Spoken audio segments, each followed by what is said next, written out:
Alrighty, good evening, and thank you for joining us for tonight's public program here at Virtual CAAM. My name is Alexandra McShield. I'm the manager of education and public programs here at CAAM. We're delighted that you're spending part of your evening with us. Tonight, we welcome for the first time our new, highly celebrated visual arts curator and program manager, Taylor Renee Aldridge, and performance artist Billy Mark, as they explore the theoretical notions and implications of surrender, worship, and revival that led to the formation of the new CAAM exhibition, Enunciated Life. Prior to joining us here at CAAM, Taylor worked as a writer, independent curator in Detroit, Michigan. She's organized exhibitions with the Detroit Institute of the Arts, Detroit's Artist Market, Cranbrook Art Museum, and the Luminary in St. Louis. In 2015, along with artist Jessica Lynn, she co-founded Arts Black, a journal of art criticism for Black perspectives, which we all love and engage on a regular basis. Hope you all do as well. Her writing has appeared in Artform, the Art Newspaper, Art 21, Art News, Canadian Art, Contemporary, and Detroit Metro Times, Hypoallergic, and SF MoMA's Open Space.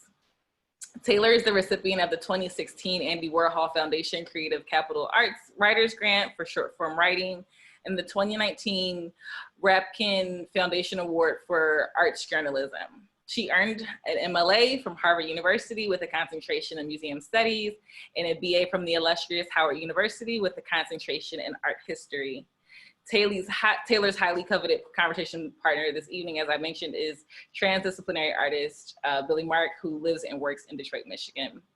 This program is the first in a series of programs celebrating the upcoming exhibition, Enunciated Life, Black Pentecostal Corporal Sonics. The show utilizes coded language that is shared throughout the performativity of Black Pentecostalism as a point of departure to think through ways in which these specific beliefs, movements, and sounds associated with the practice have generated many lexicons for communication and expression within, but most specifically outside of Black church sites.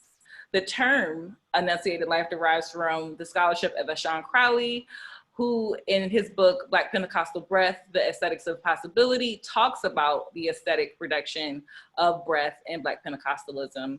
And I invite you all to come back with us next Thursday on October 8th, as Sean and Shakeith will be in conversation in our second iteration of programming around this exhibition. We hope that you enjoyed tonight's talk. We invite you to use the question and answer feature at the bottom of your screen to engage both Taylor and Billy as they engage in this conversation. And we hope that you enjoy it. So thank you. And with that, I open to Taylor and Billy. Thank you so much, Alexandra. That was a wonderful introduction. Hello, everyone. Thanks for joining us this evening. I'm super thrilled to have Billy Mark here as my co-facilitator in this talk tonight.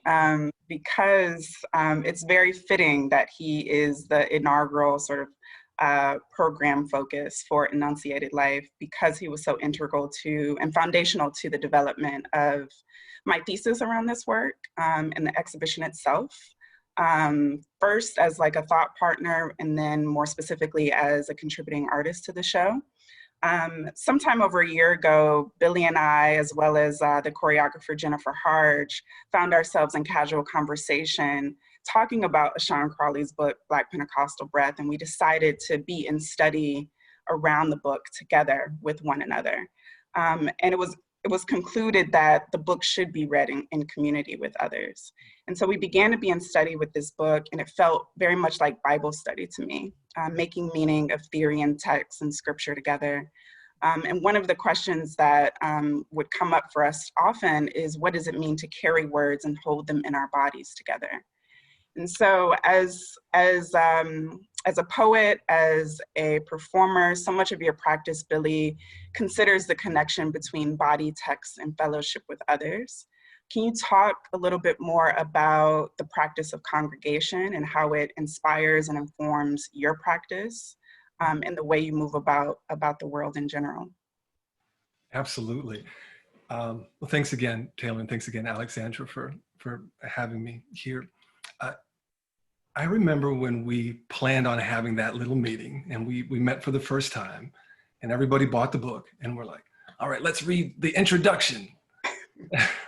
And then we got there and we realized that the language was so thick and so dense and so rich, and it operated in this way that we weren't used to, even though, you know, we'd read academic books, but there was something else about where this language came from, that we were like, okay, well, I think we have to take this a little bit more slowly. And how you said it was like Bible study, and that really resonates, because you don't say like, let's go read an entire book of the Bible and we're going to talk about it in 2 hours. So there is something that does slow us down and open up something else. And yeah, just even that way of dealing with words, that way of dealing with understanding, that way of processing was different. And then to be able to do that together, because it took me like a year to really go deep into the book. I'm a slow reader, but to be able to also do that together and to congregate and to, yeah, where two or more are gathered together, where we begin to learn things with and through each other. I think that was, yeah, that was incredibly impactful to me. And I remember you brought up words like surrender and words like revival. I was like, what are you talking about? Like, how can you say those words? And it like activated something in my body that was both terror and relief. Mm. And I don't think those are things that I can do by myself, right? The things that I'm afraid of and I desire so intensely, I think there is something about that comes out when we're in congregation. And so, yeah, whether it's learning physicalized aesthetic theory, or it's creating, it's to have people together, because like those couple of words have changed the way that I'm seeing things and make things as well. Absolutely, absolutely. And I think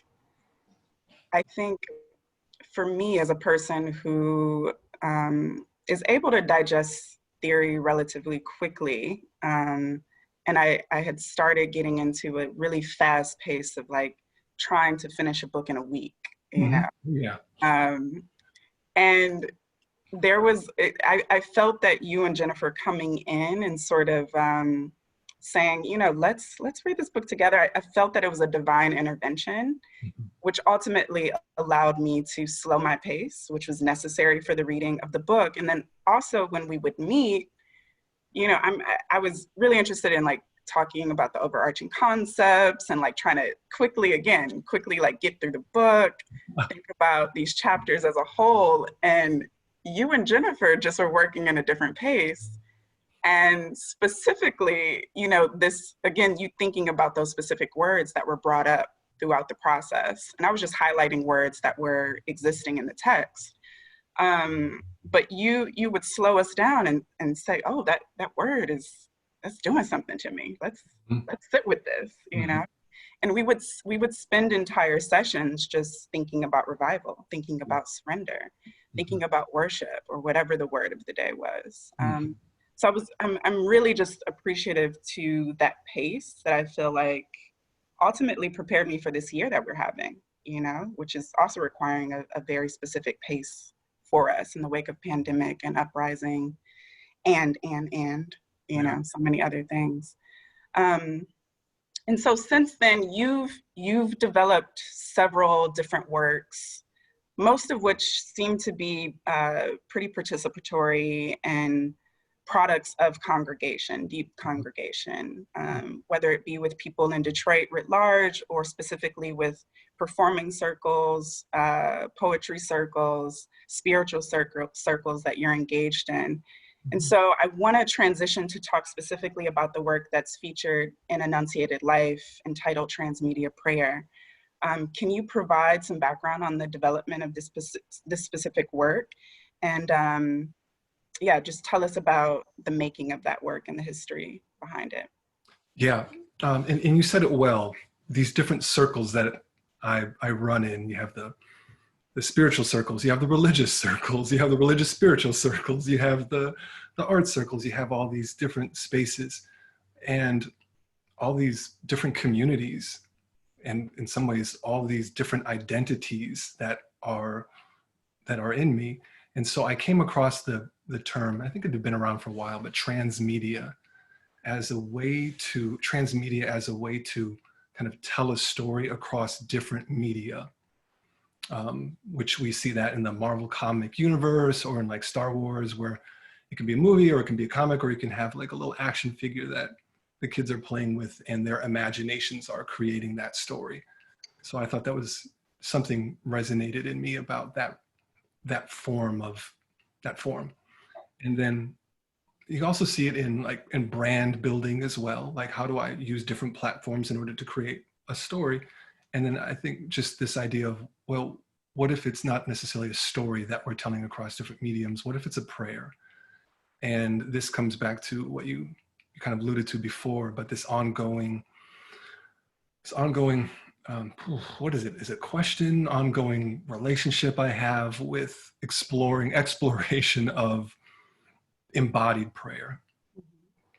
And I just love how I was like, embodied prayer. Oh, that feels good. I love the concept, those two words. And then again, like Pentecostal, right? Pentecostal prayer, like people have been doing this even before Pentecostalism, right? How far back have that energy and intention and attention of prayer been intermixed with the body and creative movements of the body? It's been a long time. All that to say, but we can still do it again. And so so I started to look at transmedia prayer and put together a triptych, three different pieces, and hymnal is one of them.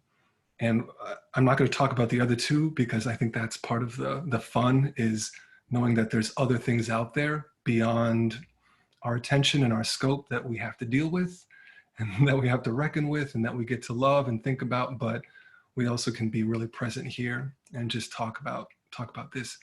And so, yeah, hymnal came about as a way to go deeper into the voice, movement, and text, and to invite them all into the same space. And again, an invitation keeps coming back up to me. Hospitality keeps coming back up to me over the course of how does my voice invite my body into a moment of meaning making, like, or how does the melody not say, excuse me, I'm music, I'm far superior to all of your other ways of creating and thinking, I transcend all of you, your language is small before me. Like, how can music actually open up to those things? And so we wound up creating, we can go talk more about the exact thing, but that was kind of what led up to that. And actually, so yeah, we had this idea of creating a hymnal, and well, the hymnal, when we think of hymnal, we think of a book, and we think of a book full of, it's happening, a book full of words and music. And we were trying to do something else. And so we can talk a little bit about that later though. Sure. And just to sort of paint a picture for what's to come in the exhibition, you offer through the piece a series of media. There is a monitor with video, there's a monitor with text, and there's a monitor with sound. And then there's a sensory component that recognizes audience members and asks for movement prompts from audience members in this piece, right? And so there becomes this sort of exchange in the work that's predicated on you know, this media that you're offering, and then also the movement of the audience member or the visitor who's encountering the work. And in addition to all of that, it's a very rich piece of work. You provide text that is sort of contending with this concept of the hymnal that I'll share right now for us to think about. When we think of a hymnal, if we do think of a hymnal, we think of words and music passed down from generation to generation in the form of a book. To invite the body in a composed way into the hymnal form is to question the boundaries and capacity of spiritual legacy. Our bodies are messy, and yet an ongoing intergenerational record of spirit. Our bodies are alive. It is from our bodies that these words of life and melodies of the unknown break loose. And so we invite the body, the voice, and our words in a moment of mutual self-giving. Here we bring the records of others with us to begin in us something new. A time where we long to worship can become our surrender. Thanks for that, Billy. I've been sitting with that text since you sent it a couple of weeks ago, and I think it best captures just you as a being, not even just as an artist, but just the way that you show up, I think, within your practice, and as a person who has hybrid disciplines. So it's just really allowed me to think about the context of all of these works in Enunciated Life in a new way. Thinking about that generosity that's so inherent to worship, to spiritual practice, to being in church and even being out of church and having faith, and being in community around faith. So I just wanted to thank you for that before I move into a question. With all that said, I'm wondering if you could talk a little bit more about how the concept of a hymn functions for you, functions as a form of media for you. And also if you could talk a little bit more about this quote unquote, the boundaries and capacities of spiritual legacy. What does that mean for you? Okay, yes, so the hymn, well, first of all, thank you, well, you're welcome. and thank you, because if we can just pause on that text for a little bit, I remember writing that and be like, oh my God. I was like, yeah, like this is, I think, one of the best things I've ever written. And I realized that in that text was all of our conversations. In that text was the books that I've read from so many people. In that text was the 40 days that myself and Yvette Rock and Josh Rock, our neighbors, we woke up every morning at dawn and every night at dusk, and we performed these rituals that informed what the hymnal is. And we'll talk about what's actually going to be the hymnal. So we will touch down and make that clear for everybody. But in that text, it was waking up at 6 o'clock in the morning to go out there. In that text, it was doing that for several days and then feeling like things that I'd only heard of in spiritual experiences, like you can actually experience that. And then the next day feeling absolutely bored to tears and thinking, why are we even out here? And all of that was in that text. And I realized that, and all of those bodies were in that text, right? And that's helping me, that it helps me remember that it is a congregation, right? It is a church every time that we are gathered together, every time we do share work and share our imaginations and share our hearts and share our stuff. And that our words are embodied, whether they're embodied in a very, very specific way, or whatever we're actually using our bodies to say right now. And so again, so in that sense, and I'm not just saying this to deflect, but I really do mean thank you. And so you ask about the hymn, and at the beginning of that text, it's like, when I think of a hymn, I think of a book, and I think of words and music. There we go, it's a hymn book. And the idea is that we were, again, inviting the body into this process. And I wasn't quite sure why that seems so weird. Like when you talk about, okay, we're gonna have melodies, we're gonna have text, and then we're gonna have composed movements to add to it. There's something unnerving about it for some reason. For I don't, maybe even me a little bit. Like, can you do that? Can you bring? Can shouldn't the body just be spontaneous? Well, okay. Well, then are all melodies spontaneous? Right? Can we? So the sense of bringing these three together, and so that for me, that's what a hymn. So that was the entry point into what the hymn was a place of invitation, again, with just our specific bodies. But, and this is fun because I'm going out into, I don't know what I'm about to say land. So I always. We have time, Billy, go ahead. Oh, great. But so it's an invitation like to ourselves and our own bodies and our own things. But this invitation to the history of bodies that have tried to offer themselves to God and to something that is far beyond their understanding.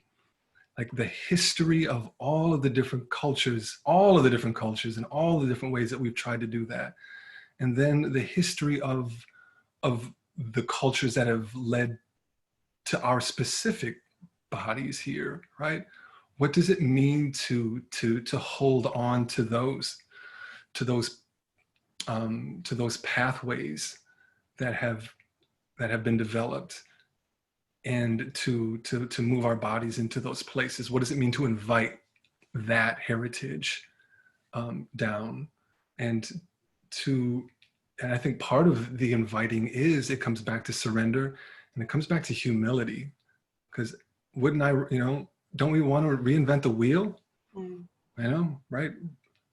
And wouldn't that be good for, wouldn't that be good for us, right? But to actually, I guess, look back a bit and to be present, maybe to be present with what's actually happening. And I don't think it needs to always necessarily be a historical research for all of us, because I think some of it is here in our bodies, and it is just a matter of letting go a bit, which, by the way, is terrifying for us. but so many people have worshipped, and that word to me is frightening. So many people have revived in ways that are, again, frankly, sometimes mysterious to me. Maybe I'm all about prayer because I'm like, whoa, that is, how do you do it? It's so intense. So a hymn is, again, an invitation, I would say, to God, to ourselves, and to our heritage, to our humanity. And it can look like a lot of different ways. And so I think that's part of what we're exploring here, and at Enunciated Life is that hymnal that makes a space, hopefully, that we can play with it. Yeah, I appreciate you bringing into the conversation essentially what is incarnation, right? And letting the Spirit in. And I want to talk about that a little bit later. I do want to make space for that specifically. But what's coming to mind, and what was coming to mind while you were speaking, was a chapter in the Bible that you actually encouraged me to open in one of our dialogues. And I had not opened my Bible in many years. And the Bible that I do have, I've had since I was about 5 years old. So it was really interesting just opening up, the scripture with you. as a person who hadn't really opened it in a couple of decades. But specifically there, I think the chapter was Isaiah 58, if I'm not mistaken.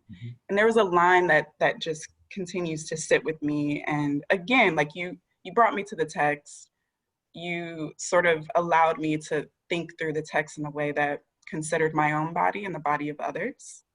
And also reminded me of the many ways that scripture could be read literally, metaphorically, conceptually, so on and so on. But there was a specific line about finding,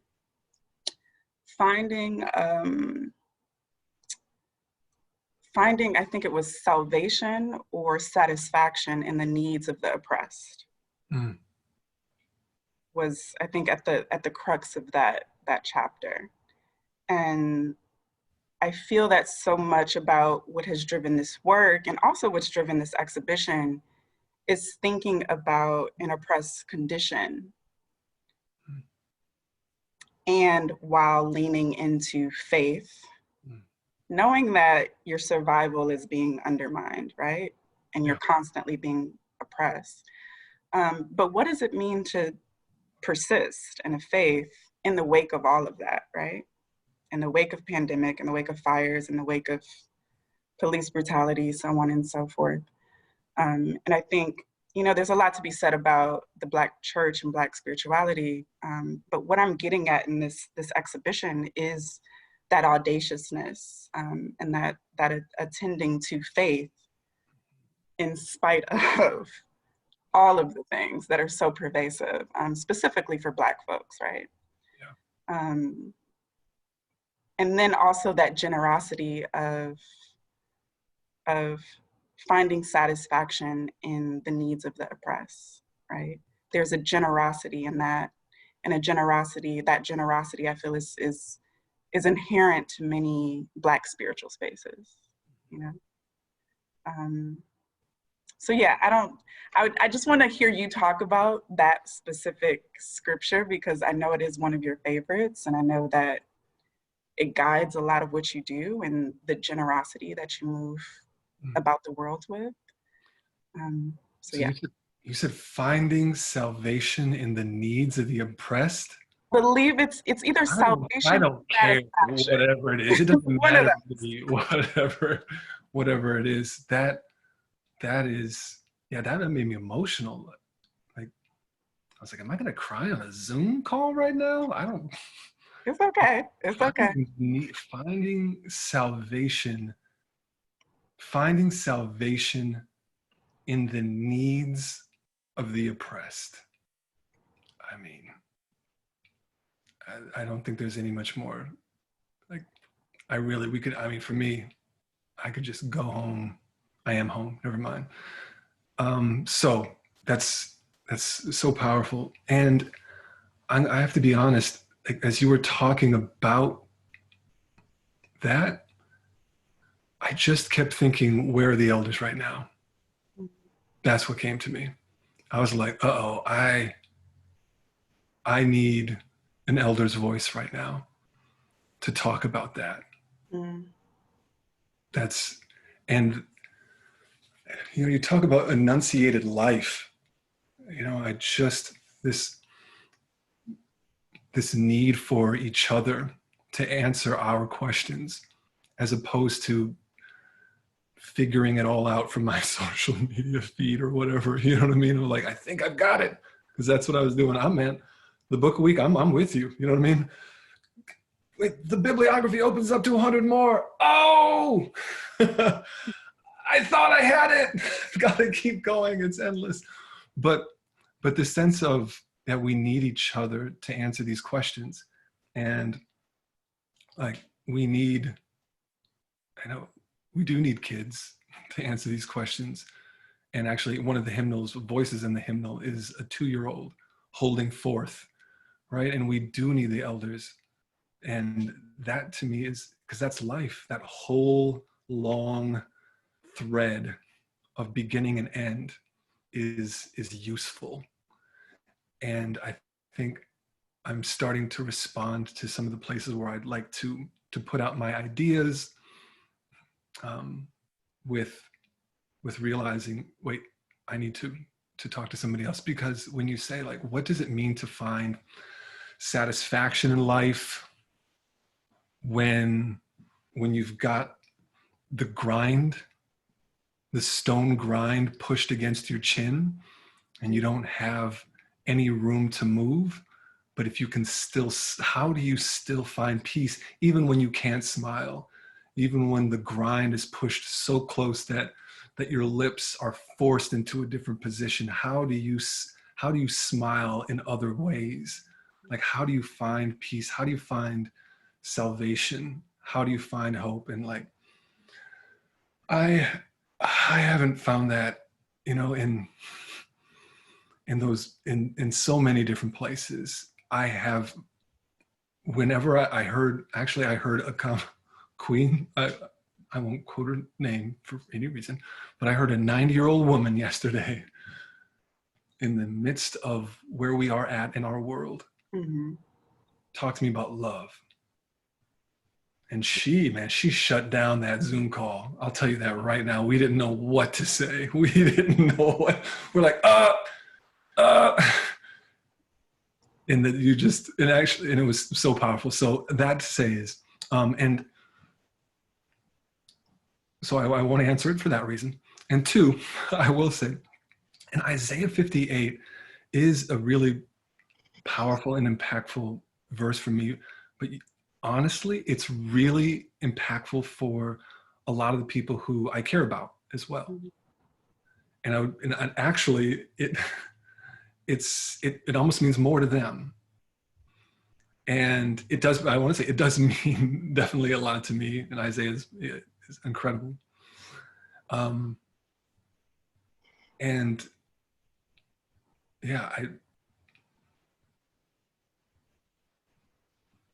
so it's a way to, I think, it's a way to share moments with other people.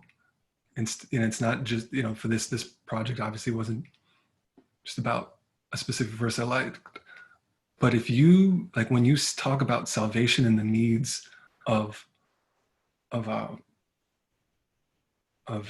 oppressed, like, it doesn't matter where the words are coming from. Absolutely.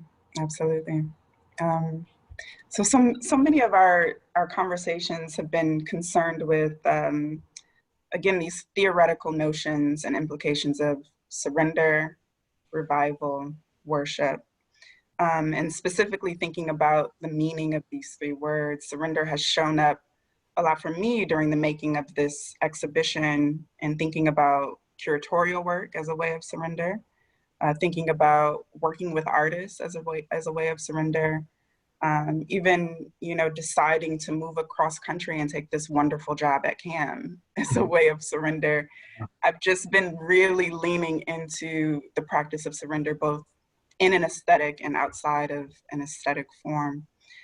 And I've been enamored, specifically thinking about incarnation as a mode of surrender, and the will to submit and feel the spirit, so to speak, which could take on a breadth of meaning, right?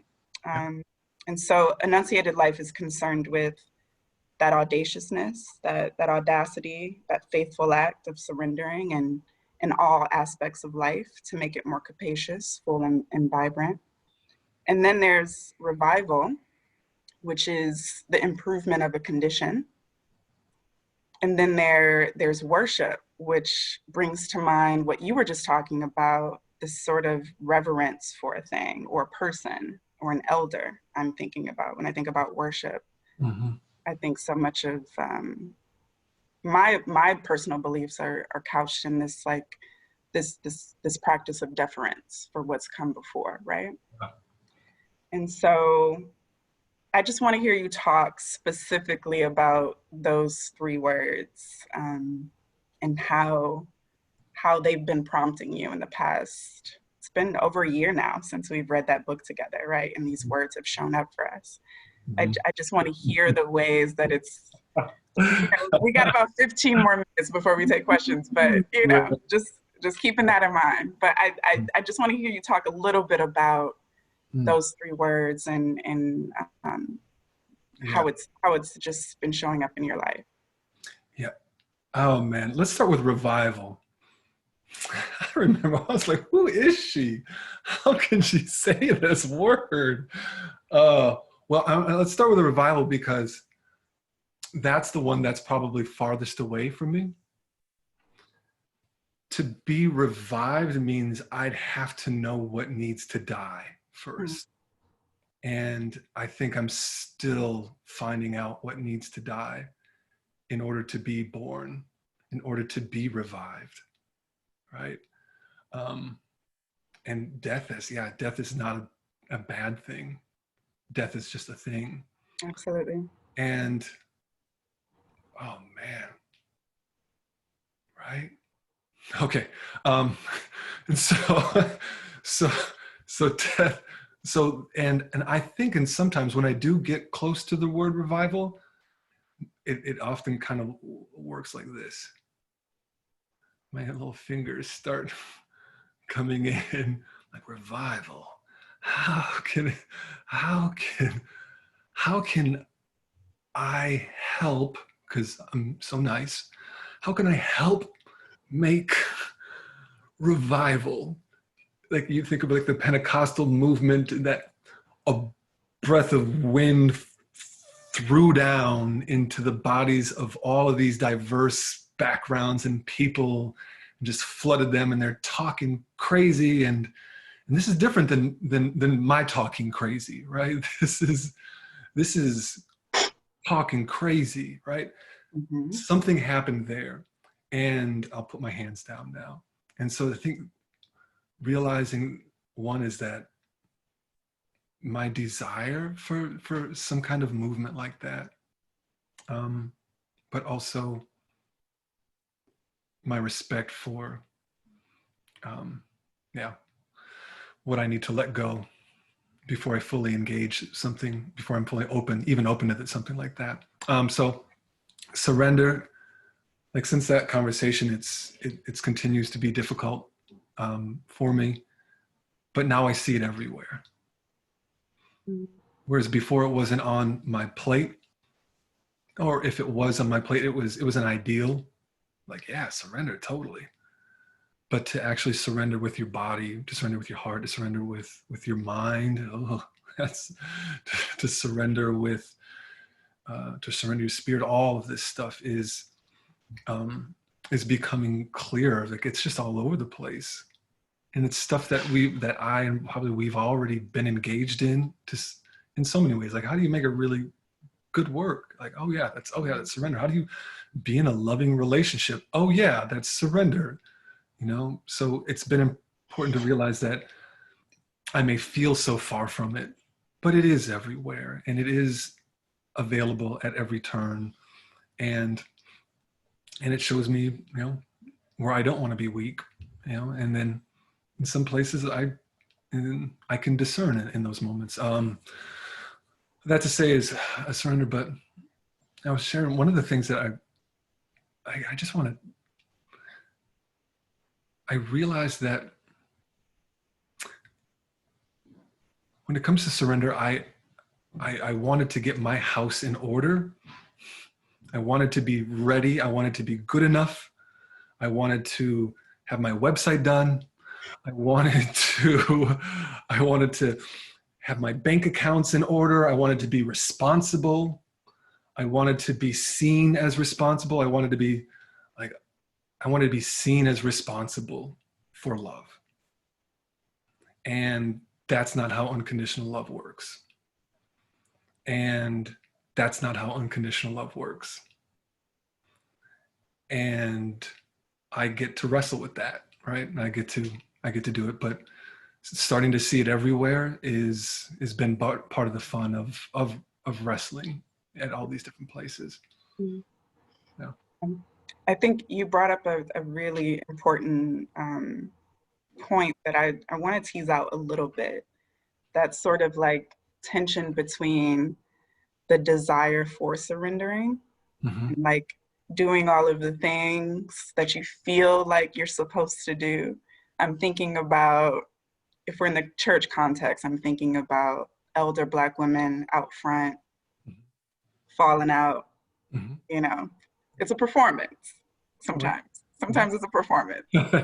And there's an inching toward a sort of catching the spirit in that performance. Mm-hmm.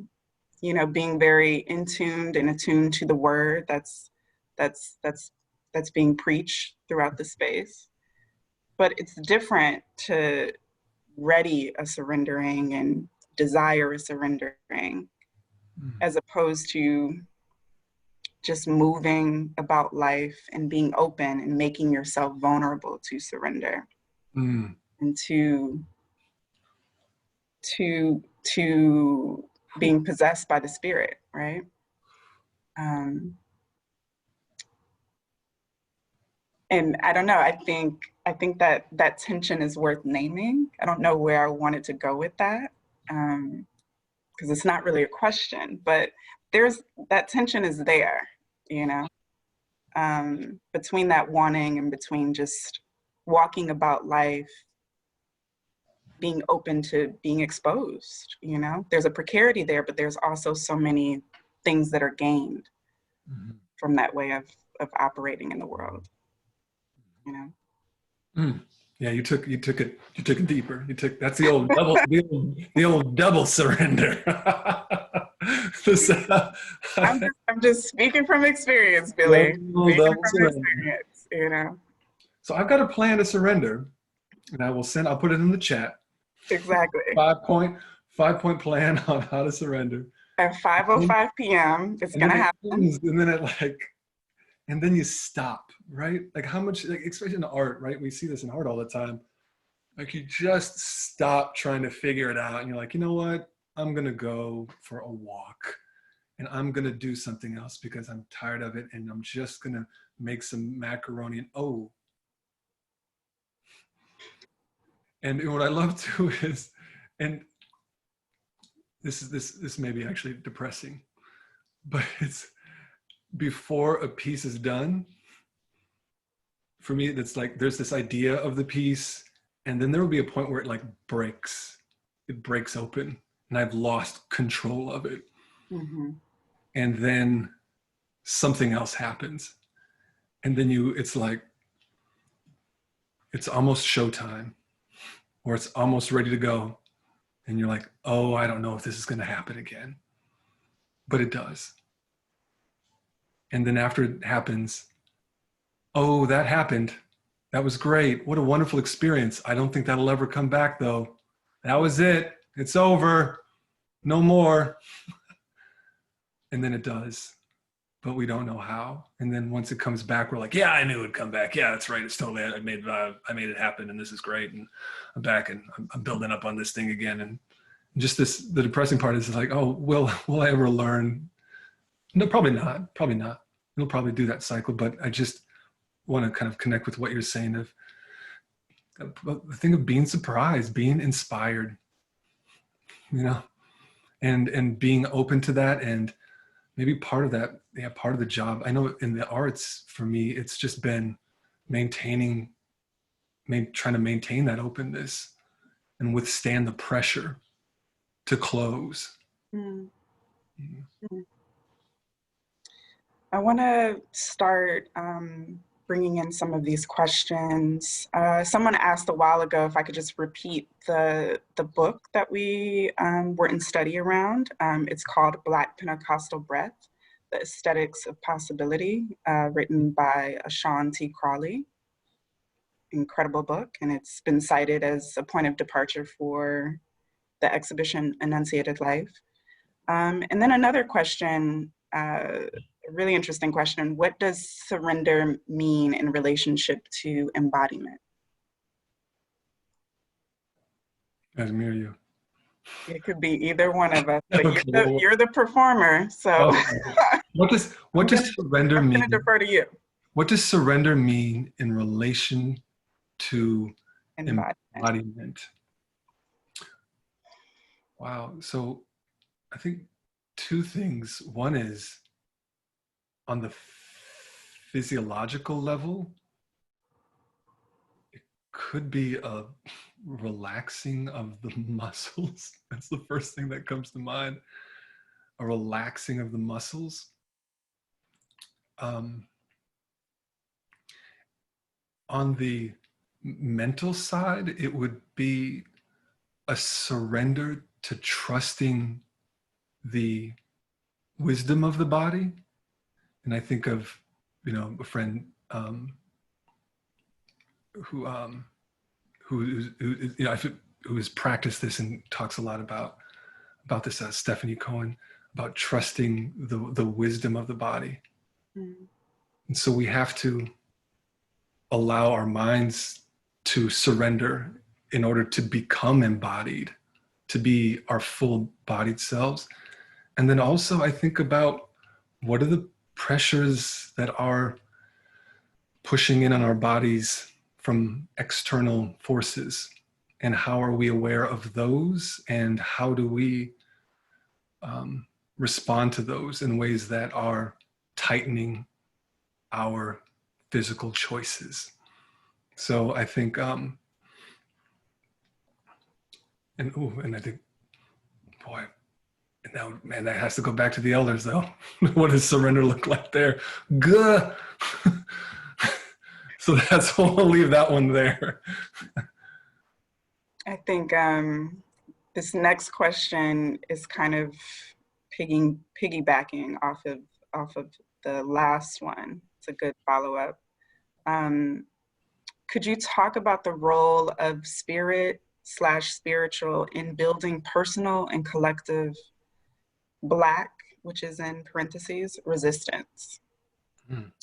Could you talk about the role of spirit and spiritual in building personal and collective Black experience, or Black resistance, excuse me?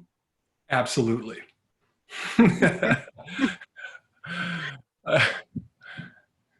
And again, here we go. How did they do it? How did they do it?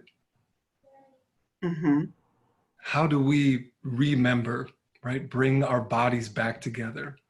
Bring the parts of our bodies together as we remember the spirit that moved their bodies, through all of the challenges that we have, through all of the fears that we're facing.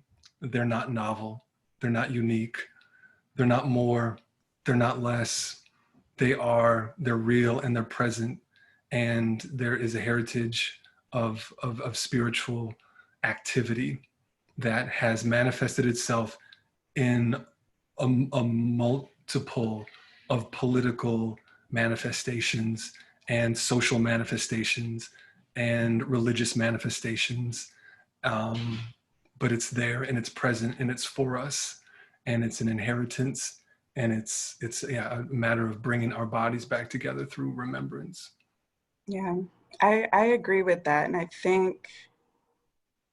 think specifically about the clandestine that is so inherent to Black spirituality. And I'm not just thinking about Black Pentecostalism, but just, African traditional spiritual practices. And just the ways in which we sort of wield faith and spirit to do what we needed to do for our survival. But I think there's a certain opacity that's just inherent to practicing faith and practicing spirit within a Black embodiment that allows for, or that enables, resistance. Whether that be relying on memory or relying on some sort of ancestral practice or ancestral spirit to protect you. I think that those embedded codes are just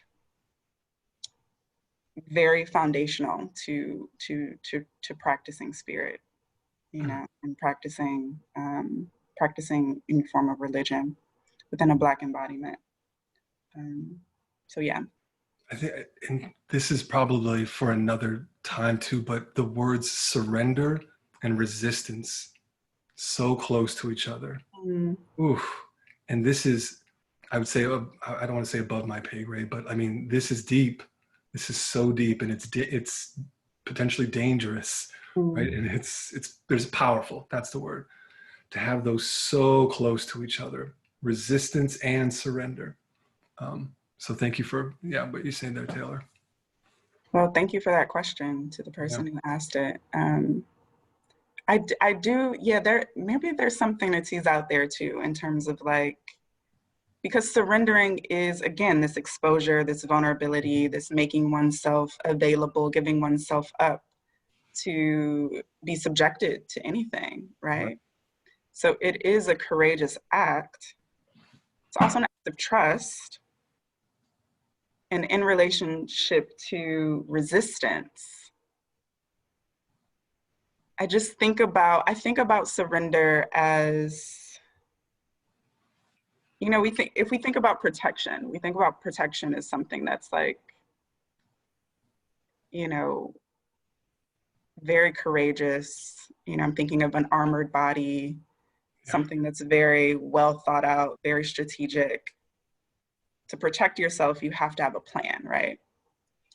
But I'm also thinking about surrender as a planned act, right? As an act that isn't necessarily a uninformed one, or an act of failure or bowing out, if you will. I'm not really thinking about it as this negative thing, as this pejorative thing. And if you look at like the etymology of the word, it's like all of the words related to it are very pejorative, like giving up, failure, giving oneself up. And I feel I've been working with surrender as a method of empowerment, as a method of protection, Whenever I hear people talk like you just did, I think, oh, they see a bigger power. Mm-hmm. Mm-hmm. That's what's going on. Someone just asked, it's a verb, no? It's a verb and a noun. It could be both. Yeah. To the act of surrendering, like when you're talking about surrendering, I think you're surrendering to something, a greater power than what I'm resisting. Mm. And somewhere in that space, something's happening beyond my understanding. That's when surrender can be a strategy. I think it can reveal greater powers than what we're being confronted with.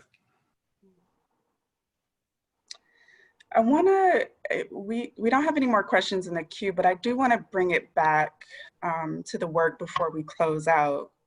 And there are, again, thinking about how you use congregation as a foundational method in your practice. You engage a lot of folks for, the fabrication of your work, the making of your work. I'm wondering if you want to talk about that process of engaging folks specifically for hymn and for transmedia prayer, the people that you engage, the various ages that you engage, the various practices that these people attend to. Just like providing a little bit more insight to that. Sure. So again, what this was actually going to look like in the space is 3 different screens. And on each one screen, you'll be able to select through different gestures, different movements provided by people from different ages. On the second screen, you'd be able to select through different melodies. And then on the third screen, it would be different texts. And there's just a range of, again, the youngest was 2 years old. Her dad and I were talking passionately about things that are going on in the world. And she was like, and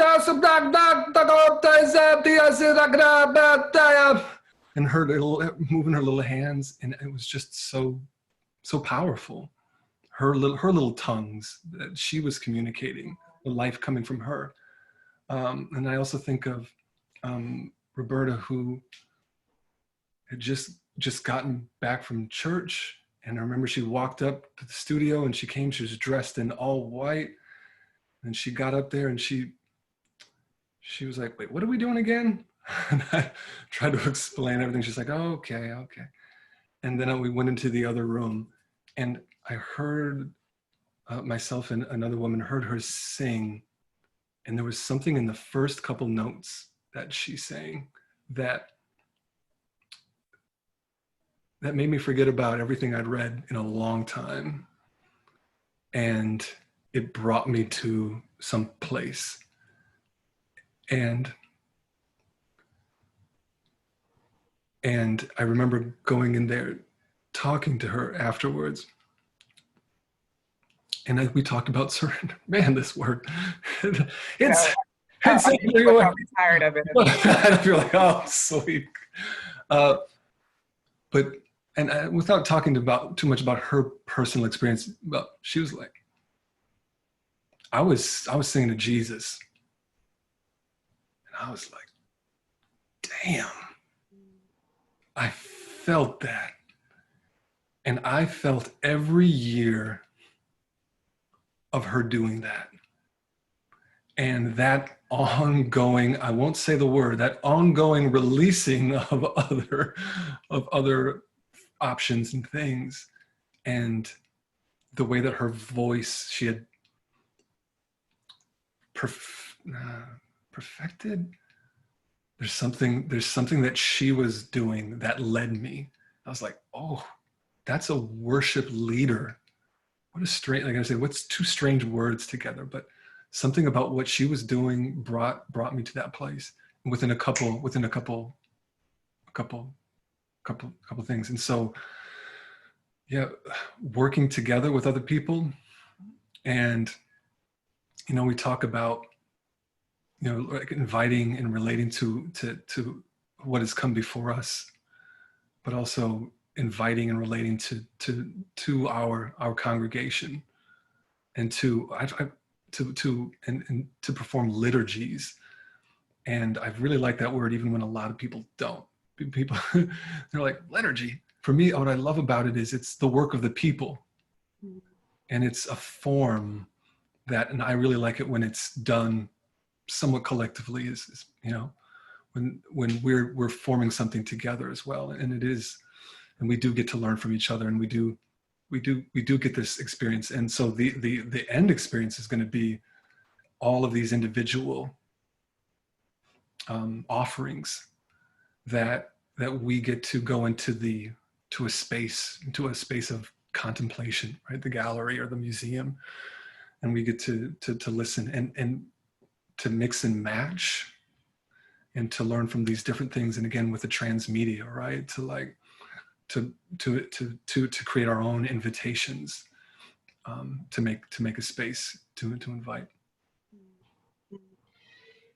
Well, thank you so much for insisting on liturgy, the aspects of your life, because I've been able to benefit from it greatly. And some more questions happening. Could you please share the text that Billy contributed for the show again? I could read that before we leave, but it will also be installed near his work in the show. And then Yvette Rock and Joshua Rock, some of your collaborators. Mm-hmm. This is not really a question, but thank you both for helping me think about surrender as a futuring practice through a radical presencing. Mm. So it's great. Oh, another not really question. But thank you both for helping me think about surrender as a futuring practice through radical presencing. Okay. I mixed that up with the Joshua and Yvette Rock, who actually said, here's one of my thoughts on surrender. Very truly, I want to tell you, unless a kernel of a wheat falls to the ground and dies, it remains only a single seed. But if it dies, it produces many seeds. John 12:24.